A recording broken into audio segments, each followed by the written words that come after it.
Hello and welcome to my presentation, which hopefully furthers your understanding of nursing sensitive quality indicators, NDNQI. It is imperative to note that the NDNQI reflects the structure, process, and the patient's outcomes in nursing. Additionally, quality indicators are consistent and evidence-based measure of healthcare quality that is utilized with hospital-generated data to assess and track clinical performance and outcomes. In this aspect, the guidelines and procedures instituted by the American Nurses Association and the establishment of NDNQI permit staff nurses and healthcare management to assess and evaluate performances in comparison to patients' outcomes. Heslow and Liu, 2014. In health facilities, the management utilizes information provided by the governing statutes to create managerial goals to enhance patient-centered care. Subsequently, improvements in different unit levels mark growth in improving patient care and the work environment. From this perspective, the NDNQI resources are tailored down to departmental data like adult critical care units, pediatric units, and operating rooms. Though the three components of NDNQI are related to each other, this presentation will focus on outcome as a quality indicator. According to Heslow and Liu, 2014, the outcome indicator is a precise, recognizable, and quantifiable characteristic or transformation that signify the accomplishment of the outcome. In this aspect, outcome indicators may consist of hospital-acquired infections and hospital unit-acquired pressure ulcers, patients' falls injury rates, and facilities readmission rates.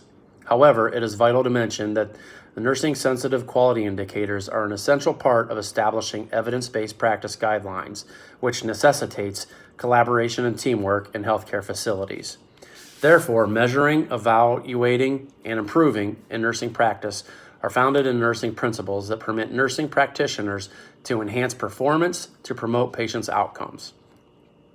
In the past few months, our facility has been experiencing increased cases of healthcare-acquired infections. Despite numerous efforts and support from our administration and implementation of evidence-based guidelines, central line-associated bloodstream infections led to an increase of mortality than previous cases.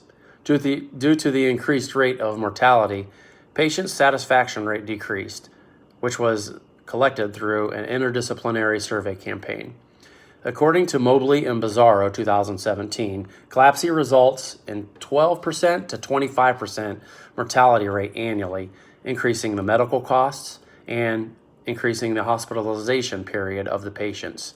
Since the Center for Medicare and Medicaid Services no longer reimburse expenses used to treat such infections, our health facility and patients have found it challenging to cover these costs. Report by the American Medical Association indicates that over $2 billion is spent annually to treat CLABSIs, posing a financial burden to the U.S. healthcare system, patients, and payers. Since nurses offer the defensive line to ensure effective patient safety and outcome, you are not only supposed to provide timely reporting on CLABSI and hospital-acquired infection, but also participate in the surveys to assess the prevalence of the infections and collaborate with various teams in adopting quality measures for improvement. In this aspect, our healthcare management embraced the importance of using structured survey provided by Press-Ganey as required by NDNQI. The interdisciplinary team collaborated in collecting the data by participating in online surveys provided by the Press-Ganey database.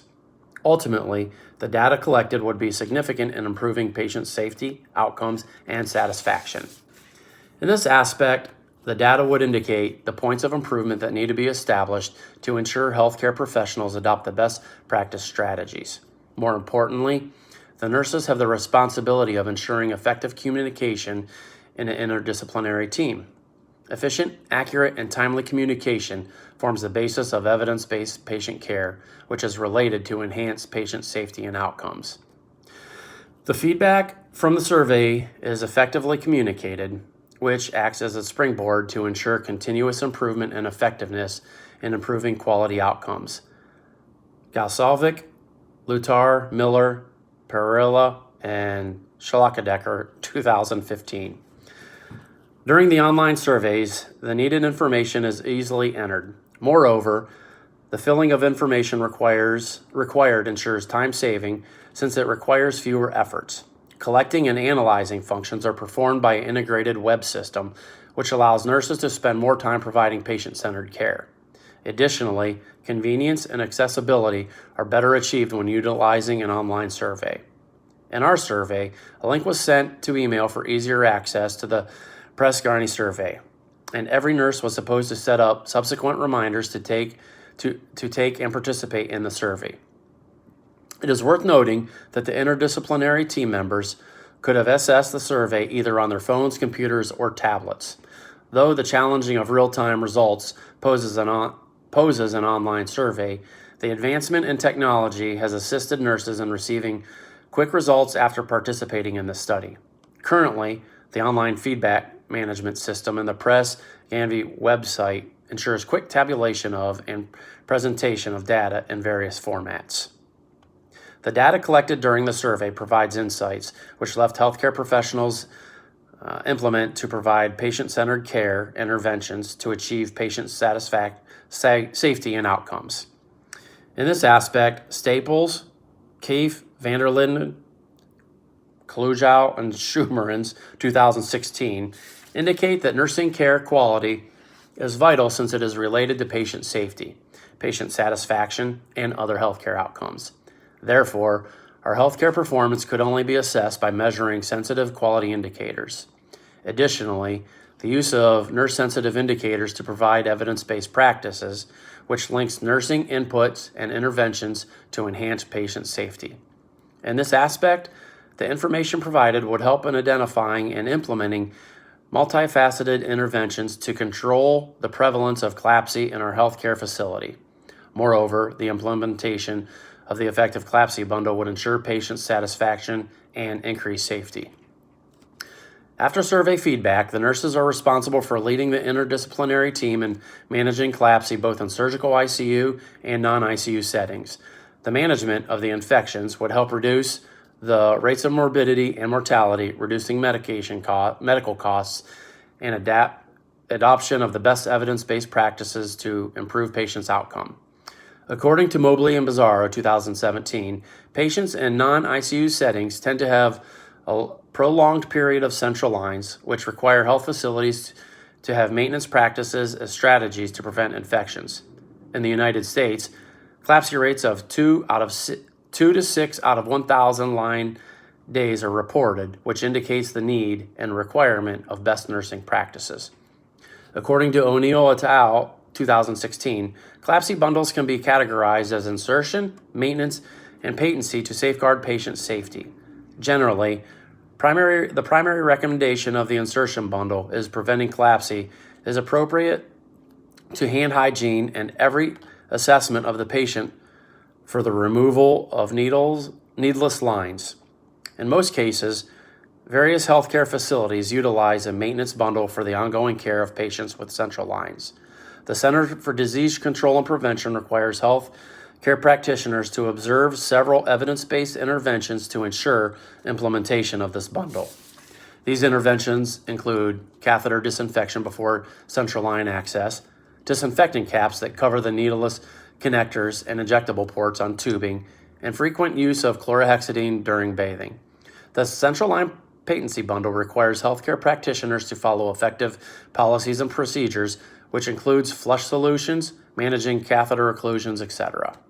The provisions of all the information indicates that our facility was not keen on the implementation of the necessary procedures, which resulted in the increased rate of CLABSI, O'Neill et al. 2016. Research conducted by Staplers et al. 2016 indicates that the surgical intensive care unit requires peer tutoring, which is efficient and effective in CLABSI prevention.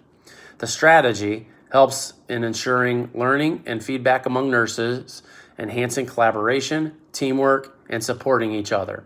Additionally, peer tutoring enhances motivation in an interdisciplinary team, and nurses can actively participate in implementing problem-solving strategies through the sharing of common understanding.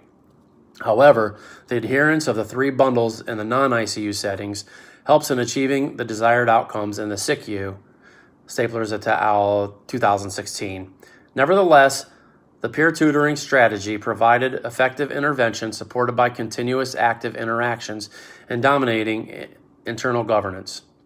In this aspect, interdisciplinary participatory learning ensured the quality understanding of evidence-based practices that nurses should adopt to minimize the rates of CLABSI in surgical intensive care units. Therefore, the information provided by nursing sensitive indicators is essential to nurses, which you will use to measure the hospital's performance in relation to the standard performance. Finally, the nursing sensitive indicators allow nurses to evaluate their conduct and assist them in implementing effective interventions to enhance patient safety. How a nursing sensitive quality indicator establishes evidence-based practice guidelines for nurses. Nurses have a significant social responsibility in evaluating the impacts of nursing practice on patient outcomes. Your contribution to completing the surveys provides the foundations upon which evidence-based practices are formulated and implemented. Additionally, the information obtained from the surveys helps in identifying nurse-sensitive indicators of quality to use in enhancing patients' care. According to Park, Ko, and Bang and Chung, 2017, nurses from the fundamental part of healthcare in ensuring health promotion, injury and illness avoidance, and mitigation of patient suffering. Additionally, a nursing-sensitive quality indicator ensures that the nurses are serving the better good of the patients. This is safeguarded by the improvement of outcomes to enhance patient safety.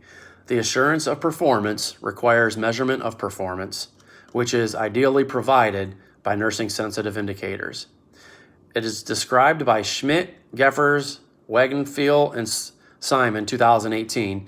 The obligation and measurement of outcomes in the nursing profession are integral in safeguarding and promotion of health safety.